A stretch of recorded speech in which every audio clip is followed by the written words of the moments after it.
Hola, ¿cómo les va? Muy buenas tardes, bienvenidos a Trabajadores Municipales en Acción. Bueno, del lunes pasado a este han pasado muchas cosas, tanto a nivel internacional, lo que tiene que ver con la designación de un nuevo pontífice, y que creo que ameritará en algún momento un programa en el cual se hable de lo que significa esta asunción de Bergoglio como papa, ¿no? Eso por un lado. Por otro lado, creo que Daniel tiene una noticia bastante triste y bastante fuerte para los compañeros trabajadores municipales y que me gustaría que, bueno, que se las transmita a él, ¿no? ¿Qué tal, Ariel? Sí, buenas tardes. Buenas tardes a la audiencia. Desgraciadamente tenemos que informar. El pasado viernes en la ciudad de Jujuy, yendo de Jujuy hacia Abrapampa, tuvo un accidente gravísimo nuestro secretario general del Sindicato Municipal de Jujuy, conocido por nosotros como el Pájaro Bejarano, Juan Carlos Bejarano, y falleció. Falleció él con 2 trabajadores más, 2 delegados más y el chofer que está en grave estado. Así que desgraciadamente fue un golpe durísimo para nuestra confederación, para los trabajadores municipales de todo el país, para Jujuy mismo, porque hubo mucha gente en el velatorio, mucha gente realmente. Era un hombre muy respetado, muy querido y aparte un luchador muy sensible y totalmente desinteresado. Así que se nos fue un compañero más, se nos fue un luchador muy importante y joven. Lo vamos a recordar siempre por su entrega, por su hombría, por su calidez como persona y por su honestidad en las ideas que él tenía. Pájaro, hasta siempre. Tenemos hoy en el programa a Pascual Manganiello, coordinador general del Consejo Consultivo de la Sociedad Civil de la Cancillería Argentina, y al compañero Hernán Martínez, bueno, que me imagino que tampoco son ajenos a esta designación de un nuevo papa en función de lo que tiene que ver las relaciones internacionales entre la Iglesia Católica Apostólica Romana y los estados. Gracias por estar. Agradecidos a ustedes. En principio queremos decir que no influimos en nada en la decisión de que Bergoglio sea papa, si nos alegra de que un argentino, la verdad que es un hecho histórico, acceda al sitial de Pedro. Por supuesto, bueno, todos estarán viendo las noticias en este preciso instante donde la compañera presidenta, Cristina Fernández de Kirchner, ha sido la primera presidenta a la que ha recibido el Papa, lo cual tiene un significado del punto de vista de la nacionalidad, pero indudablemente político, en términos de iniciar una nueva era de relaciones mucho más positivas entre la Iglesia Católica, que es nuestra iglesia reconocida por el Estado. Hernán. Sí, primero te aclaro que no tengo la palabra oficial de la CTM sobre la asunción de Bergoglio como pontífice, sino que es una opinión estrictamente personal. Creo que en alguna medida lo que refleja la asunción de Bergoglio, la designación, la elección, para ser más preciso, de Bergoglio, dado que el Vaticano, desde el punto de vista institucional, es una monarquía electa por voto calificado, que eso es las características institucionales que tiene el Sacro Colegio Cardenalicio, que es quien elige al Papa. Dejar totalmente de lado que la reelección de Bergoglio como Papa haya tenido algo que ver con la política interna argentina, porque esto por supuesto trasciende totalmente a la política interna argentina y tiene que ver con la estrategia mundial de reposicionamiento de la Iglesia. Al fin alguien que dice una cosa coherente. Si no, estaríamos pensando que hay 114 cardenales en el Sacro Colegio Cardenalicio que están preocupados para saber cuál es la relación del arzobispo de Buenos Aires con la presidenta, cosa que es totalmente una locura. No, por supuesto. Sino que atiende a otros problemas más que más importante, es otro problema de una dimensión mucho mayor. O sea, el ex cardenal Bergoglio, hoy Francisco I, o Francisco a secas, Papa, dejó de jugar, espero que no se me critique por la figura que voy a hacer ahora, dejó de jugar en la Liga de Primera División de Argentina y pasó a jugar en la Liga Mundial. Entonces, cuando uno juega en la Liga Mundial, tiene otras preocupaciones, tiene otros aliados, tiene otra agenda. Y me parece que fundamentalmente refleja eso. La nueva agenda, o la que pretende ser la nueva agenda de la Iglesia, que como siempre en la Iglesia es continuidad y alguna ruptura. Me parece excelente la introducción, porque hablando con gente en un asado el día viernes, no importa quién es, bueno, era obviamente la charla del asado, pero eran todos dirigentes políticos, ¿no? Y no precisamente livianos.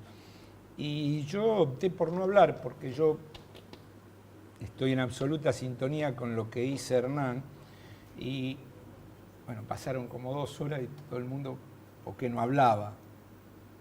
Y yo lo único que dije fue, porque me parece que en este país hasta ahora nadie se dio cuenta que no es más Bergoglio. Ahora Francisco. Claro. Entonces, esto que acaba de decir Hernán, con lo cual convengo, pero en un 2000%, 100.000%, me parece que es pensar con un poquito más de profundidad sobre lo que pasó. Y acá también quiero hacer un pequeño acápite. Yo puedo entender que los periodistas muchas veces desconozcan, pero la cobertura periodística de todo el proceso de Asunción, y lo que voy a decir no lo digo porque estemos en una señal del Grupo Clarín, ¿sí? Lo digo porque traté de seguirlo paso a paso, inclusive hasta las cosas que iban por el costado de la Asunción de Bergoglio, como las apuestas, por ejemplo, en las casas de juego inglesas.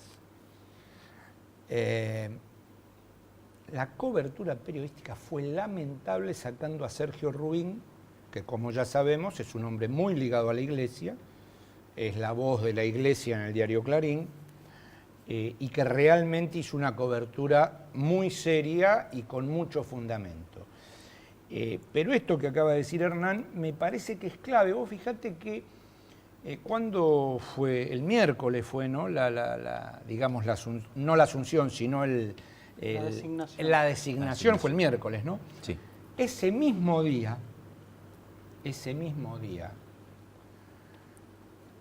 asumía un paisito que tiene nada más que 1.480 millones de habitantes, el nuevo número 1 China, reemplazante de la corrupción generalizada que envolvió a Hu Jintao. Yo creo que debo haber leído media noticia de eso. No sé, digo porque por ahí a la gente no le importa que sean 1.480 millones de tipos. Yo que estuve en China, creo que habría que preocuparse también por quién maneja los destinos de lo que yo creo va a ser la potencia del futuro en no muchos años más. ¿Será Bergoglio el argentino más importante de la historia argentina, por ejemplo? No sé, me pareció también acertado que los dos compañeros dijeran que, y me parece bárbaro eso, ¿no? Porque yo creo que ahora van a empezar a aparecer lo que dicen yo, levanté la mano, sí. ¿Se acuerdan del chiste? El Papa, bueno, yo creo que, a ver, más allá de todo, y para entrar en los temas de los cuales vienen ellos a charlar con nosotros y con la gente que nos sigue, ¿cuántos miles, cientos de años tiene la Iglesia Católica Apostólica Romana? Más de 2.000. ¿No? 2013 seguro, ¿no? 2013 seguro. Entonces, a ver, no creo que nada sea casual Yo decía lo de las apuestas en las casas de apuestas inglesas porque fue un fenómeno muy especial. Empezó pagando como 60, 70 dólares el voto. Al mediodía bajó a 12 y después se elevó un poco más, pero igual era un disparate, ¿no? 38, 40, una cosa por el estilo. Y yo decía, bueno, se juega todo en el mundo, ¿no? ¿Por qué no debía jugarse a acertar la hora? No, faltaba que dijeran que el color era distinto al color blanco, porque era fenomenal. Me metí en un par de sitios de apuestas ingleses. Digo, mirá hasta dónde llega el tema del poder, el juego. No respeta pelo ni señales, ni barbas. Y esto que dijo Hernán, creo que realmente me parece que empieza una nueva era, no sé si buena, regular, muy buena o muy mala, pero tener el análisis chiquitito no nos sirve. ¿Pregunta usted? Vamos con dos informaciones, así después vamos directamente al tema. Usted sabe que nos ven en Italia, ¿no? No diga. Mi familia nos ve todos los lunes en Italia. ¿Ah, sí? Ayer me dijeron, nunca mandás un saludo, así que a mis tíos... ¿Cómo es? A ver, explique un poco. Y me dice que nos ven todos los lunes. Nos ven. No sé si nos verán por internet, o después el programa grabado, la verdad que no sé. Así que para mis tíos, para Mario, para todos mis tíos en Italia, en Parma, en Fornovo, un saludo muy grande. Para Constanza, Giselle, mi hija que está de paseo en Europa por su viaje de egresado, un beso muy grande. Y el viernes pasado estuvimos en Pihue con el doctor Espino Lavera, justamente los dos... Vos lo habías avisado. Claro, los dos temas que se habían tratado acá, los dos fallos, el de Avellaneda, el de Berazategui, la ley 11.757 y la 23.551 de asociaciones sindicales. Se hizo una charla muy importante con los sindicatos de Pihue, anfitrión, que les agradecemos a Karen, a Batista, y allí también la atención. Estaba Puan, estaba Bahía Blanca, Adolfo Alsina, Pellegrini, Tres Arroyos, Villega, Torkins. Espero no olvidarme de ninguno de los sindicatos que estuvieron presentes. Fue una reunión muy importante por la mañana y por la tarde. Y una campaña de esclarecimiento que vamos a empezar a hacer en toda la provincia, porque tiene mucho que ver con lo que estamos pidiendo nosotros, que el próximo 12 de abril se va a hacer el Congreso en Avellaneda, el Congreso de la Federación, que va a determinar las medidas de acción directa a tomar ya. Después del 12, enseguidita nomás. Todo tiene que ver con las paritarias, con el convenio colectivo y con lo que venimos hablando permanentemente acá. Una buena, o por lo menos más o menos buena, ¿no? Porque para que los municipales estemos bien falta mucho todavía, pero se está trabajando cada día. La Federación de Santa Fe, la nuestra de Santa Fe, liderada por nuestro secretario general adjunto de la CTM, Claudio Leoni, cerró una paritaria con un 26%. Así que costó 3 jornadas de paro, una lucha, pero bueno, los intendentes entendieron. Gracias a Dios entendieron. Ahora, ¿por qué piensan ustedes que en Santa Fe los intendentes se entienden y en el resto del país no entienden nada? Lo que pasa es que hay una... A ver, primero volvemos a lo mismo, ¿cierto? Cuando uno habla del ámbito de actuación de una de las federaciones constitutivas de la Confederación, no lo hace desde el punto de vista oficial porque el único que habla es el secretario general de la Federación Santafesina, el compañero Leoni. Yo lo que voy a dar es una opinión general y particular. En Santa Fe hay un conjunto, si uno ve la historia, el Estatuto y el Escalafón de Santa Fe es del año 83, inmediatamente después al advenimiento de la democracia. Y la modificación de ese Estatuto de Escalafón, que fue de carácter provincial, era el único de carácter provincial, que abarcaba a todos los municipales de toda la provincia, la modificación que introduce la comisión paritaria es del año 86. Creo que no es ajeno que tanto en Santa Fe, tanto el oficialismo, quien fue el oficialismo durante bastante tiempo, el Partido Justicialista, y quien fue oposición durante bastante tiempo y hoy es oficialismo, el socialismo, coinciden en el ámbito municipal con tener una tradición de una escuela municipalista muy arraigada en Santa Fe, cosa que... Por eso hay ley de paritaria. Exactamente, cosa que no pasa en el resto del país. Y que, digamos, es un consenso generalizado de las fuerzas políticas de que debe haber un proceso de negociación colectiva para el ámbito de las municipalidades. cosa que no se repite en ningún otro lado del país y cosa que los intendentes de la FAN tampoco tienen esas tradiciones, ¿cierto? Con excepción, reitero, lo de las provincias de Santa Fe. Me parece que fundamentalmente apunta a eso, ¿no es cierto? Y volvemos a lo mismo, los sindicatos podemos organizar, podemos presionar, podemos movilizar, pero las decisiones y las responsabilidades son siempre políticas. ¿Qué es el Consejo Consultivo de la Sociedad Civil? El Consejo es la representación de la sociedad civil ante la Cancillería Argentina. Hay distintas comisiones que abarcan desde salud, migrante, pueblos originarios, en el caso nuestro, economía informal y trabajo decente, donde también incorporamos informalidad laboral y seguridad social. Es un fenómeno nuestra comisión porque es la única que tiene integrado a sindicato, a trabajadores de sindicato, en particular la CTM, la Confederación de Trabajadores Municipales de la República Argentina, que viene participando junto con nosotros en el Consejo Consultivo, donde exponen las problemáticas del mundo municipal, que como todo nivel de agremiación tiene particularidades que el que no la vive no las conoce. Esta realidad de la carencia de convenios colectivos de trabajo, algunos rasgos de informalidad laboral asimilables al trabajo municipal en algunos municipios en particular, como los becados o las pasantías, etcétera, permitió la incorporación plena de la CTM dentro del Consejo Consultivo. El rol del Consejo Consultivo esencialmente lo dice la palabra, es un consejo de consulta de los gobiernos. Participa regularmente cada 6 meses de las cumbres sociales que se realizan junto a la cumbre de presidentes.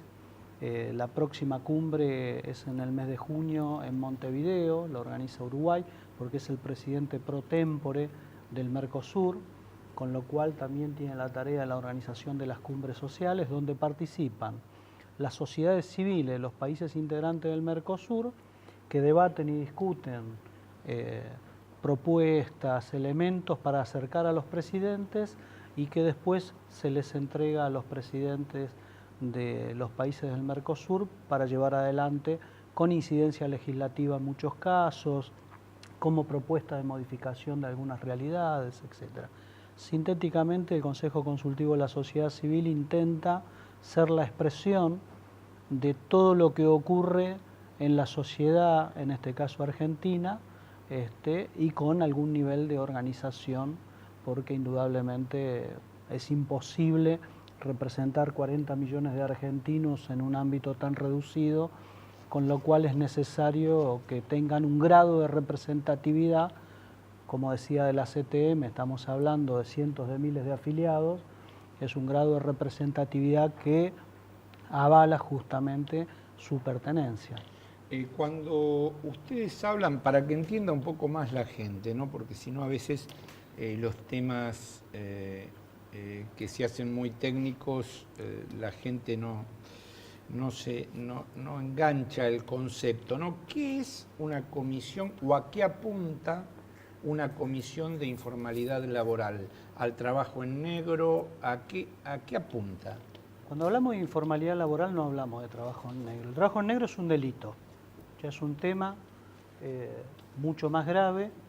Por supuesto, Ministerio de Trabajo mediante y sindicatos que correspondan, eso es un delito. La informalidad laboral se entiende desde aquel que fabrica o vende chipa o hace tareas o tiene un kiosquito en la ventana de su casa o vende frutas en un carro por la calle, es decir, todos aquellos que no tienen registro como trabajadores, pero que existen. Es esa economía informal que se mueve permanentemente en el país, que es mucho, se calcula el 52% de la economía del país, que un grado de informalidad. Se trabajó bastante en estos 8 años, 9 años, trabajó bastante para tratar de modificar esos guarismos. Sí, ¿no? hay un elemento clave que es el monotributo social, que fue una ley que impuso Néstor Kirchner en la primera presidencia, que habilitaba el registro de los trabajadores informales. De todas maneras, es un trabajo por hacer. En lo que se avanzó mucho es en la lucha contra el trabajo en negro. ¿Por qué? Porque al ser formal, al haber un empresario que está cometiendo un delito, es mucho más fácil lograr de que registre al personal, porque si no, por supuesto, tiene penalidades. El trabajador informal es un poco más complicado, el cartonero, el carrero. Solo en La Matanza, juntando cartón, hay 8.000 carreros, personas que con su carro y su caballo y con su familia salen a recolectar cartón, plástico. Registrarlos, Claro. hacer que se incorpore a la formalidad laboral, es una batalla incluso cultural, no es tan sencillo. Por eso es importante la diferenciación entre trabajo en negro y la informalidad laboral. ¿Por qué? Porque el carrero no comete un delito, aquel que vende chipa no comete un delito, está buscando cómo sobrevivir. Nosotros cuando iniciamos las discusiones dentro del Consejo Consultivo y empezamos a hablar de informalidad laboral, lo primero que dijimos es que no son desocupados, porque hubo algún sector organizado que nos decía, bueno, son trabajadores desocupados. No. Desde nuestro concepto no existe el trabajador desocupado, existe el trabajador que no tiene empleo, que no tiene un salario, que no tiene una asignación, pero siempre hay que trabajar para mantener a la familia, siempre hay que trabajar para poder mandar los chicos a las escuelas, es un elemento básico, y ese es el paño de la informalidad laboral, que hay países en América Latina, como en el caso de Paraguay, donde estamos hablando de un 90% de informalidad laboral. Es una realidad muy, muy preocupante. ¿Y por qué vinculamos el trabajo sindicalizado con la informalidad laboral y la economía social, que son los pequeños emprendedores, la gente que se agrupa en cooperativas o mutuales? Porque nos parece que los trabajadores tienen que estar unificados en sus objetivos, que somos todos trabajadores más allá del lugar que uno ocupa y que de alguna manera sirve como un reflejo, como un espejo de las condiciones de trabajo que todos deberíamos tener. Es decir, la cobertura de la obra social que corresponde, un salario digno, etc. Más allá de que los trabajadores sindicalizados, dependiendo de la rama de que se trate, tienen particularidades en la disputa. Hablabas hoy de los convenios colectivos de trabajo o la carencia de convenios colectivos de trabajo en algunas provincias en particular. Y a nosotros nos parece un derecho ineludible de que todo trabajador, más allá de que el Estado sea el patrón o un particular el patrón, tiene derecho a luchar por mejorar sus condiciones de vida y de trabajo. O sea, además de crear un ámbito donde se pueda discutir de igual a igual entre el empleador y los trabajadores. Absolutamente. Mensajes. Osvaldo de Urquiza, muy buen programa, con interesantes comentarios. Ignacio Villa del Parque, ¿qué opinan de la reunión de hoy del Papa con la presidenta? Susana de Olivos, yo lo iba a hacer al final, pero bueno, por favor hagan una mención por los dichos de Videla, es repudiable, es un verdadero HDP. Roberto Ramos Mejía coincide con los dichos de Crespo, buen programa, muy interesante el tema de hoy. Gerardo de Wilde le pide al Cholo y a toda la CTM que sigan luchando por la dignidad del trabajador municipal. Y Silvina de Córdoba toma los dichos de Hernán y dice, de Córdoba Capital, dice, traigan a Leoni a esta provincia, así logramos un aumento igual. Bueno, no, buen programa. Lo que es importante es saber que Córdoba tiene muy buenos dirigentes. Lo que pasa es que, como en la provincia de Buenos Aires, como en Córdoba, como en otras provincias, vos tenés que luchar contra un sistema de gobierno, contra un poder político enquistado que te cuesta mucho. Pero tiene muy buenos dirigentes. Sí, Córdoba. los hemos tenido en el programa. Sí, estuvieron. Los muchachos Y de ya Córdoba. dentro de poco van a venir. Así que sigan viendo el programa, porque dentro de poco vienen los dirigentes de Córdoba. Y de Videla, ¿qué puedo decir? De Videla y de Martínez de Dios, que se murió. Bueno. Ahí me gustó, Ahí está. ahí me gustó, el verdadero presidente del proceso. Y bueno, si digo lo que pienso, nos sacan del aire, así que creo que está todo dicho lo que pienso de estos personajes. Hoy lo escuchaba a Estracera en la mañana en una radio. Dice, no hay que darle el pito más, tiene dos cadenas perpetuas. Claro. Tiene no sé qué edad, tiene 80 y pico de años. Bueno, hizo un reportaje para una cadena española, pero Capi 16. ya está, ya me parece ¿sí? que... Sí. Tiene Hay una frase de un militar latinoamericano, el general Líber Seregni, líder del Frente Amplio uruguayo, Claro, uruguayo. militar. no milico, militar. Militar. Esa es la diferencia. Él decía con claridad, decía que para secuestrar, asesinar y violar basta con ser un milico. Para respetar la Constitución, la voluntad popular y la democracia, hay que ser un militar. Yo creo que ahí está la diferencia entre un milico y un militar. Sí, realmente yo siempre decía cómo sigue Martínez Dios caminando por la calle, después que la embajada americana lo haya puesto de presidente de facto de los argentinos, ¿no? Porque en realidad la mano desocupada de obra económica fue la que apoyó o el sustento de toda esa barbarie y todos esos años de indignidad. Nos queda un minuto. Sí, les quiero dar las gracias por haber venido. Realmente un programa donde había muchísimos temas de los cuales hablar y creo que sería interesante que pudieras volver a Trabajadores Municipales en Acción porque, por ejemplo, esta aclaración que hiciste al final me parece que para mucha gente es sumamente valiosa, ¿no? Te agradezco la invitación. Claro, para cerrar ya, quería referirme a Proyectos Solidarios que hablamos el lunes pasado. Recordemos, 14 de abril, Anfiteatro Parque Domínico, 11 horas, una obra magnífica de Proyectos Solidarios. Y al Café Relax, a mi amigo Luis Ayardi, que también colabora con Proyectos Solidarios, un abrazo muy grande. Chau, pásela muy bien, nos volvemos a encontrar el próximo lunes como siempre en vivo por Metro con Trabajadores Municipales en Acción.